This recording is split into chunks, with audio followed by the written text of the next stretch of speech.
In 2010, Beyond Zero Emissions released the Stationary Energy Plan, which told the story but also had the technical detail of how Australia could transition to 100% renewable energy. What we thought is, wouldn't it be great to focus in on one of those places where we could build solar thermal? Port Augusta was an ideal first place to have a solar thermal power plant because it had two big coal power stations that were causing all sorts of terrible health impacts to the local community, and people wanted to close down those power stations, but they wanted to keep the power jobs because the power stations employed a lot of people.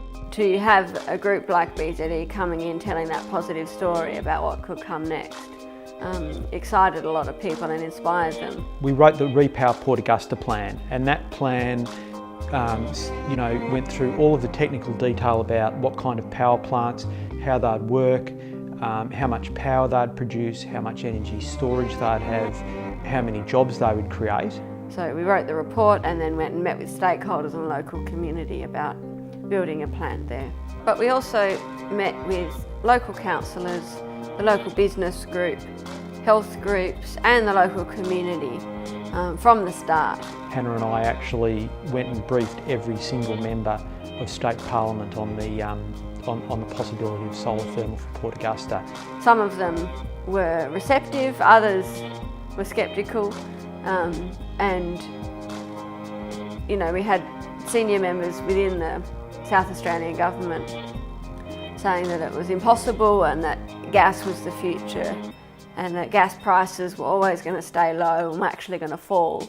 You can't win a campaign like this on the basis of sound bites or vague promises about solar power plants. You have to get the support of people by knowing what you're talking about. Because Beyond Zero Emissions had done the background work and could show technically how solar thermal plants will repower the country with baseload solar thermal, we had the credibility. Over time, BZE was able to really patiently explain that the technology was mature, that it was reliable, that it was affordable, that it could produce power around the clock, that it would create a whole lot of jobs, and that it would be great for the local community. So 5 years later, the South Australian government has announced it's going to build a solar thermal plant in Port Augusta, 150 megawatts. It'll be the first large-scale solar thermal plant in Australia.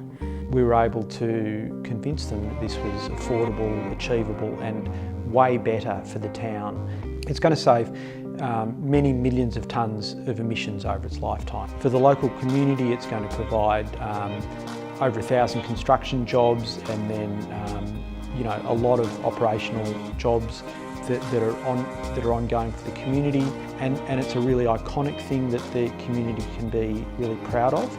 And it also has had this flow-on effect in Port Augusta, where now Port Augusta is becoming a hub for renewable energy with wind, solar PV, as well as solar thermal. We couldn't have won the Repowering Port Augusta campaign without a broad alliance of support from environment groups, health groups, unions, business groups, the local council, and really it's a story of people working together. What BZE has is this huge depth of technical knowledge and understanding of power generation and infrastructure. We started with people being very sceptical, but we won them over. And only BZE could have done that. I think it's something BZE should be incredibly proud of.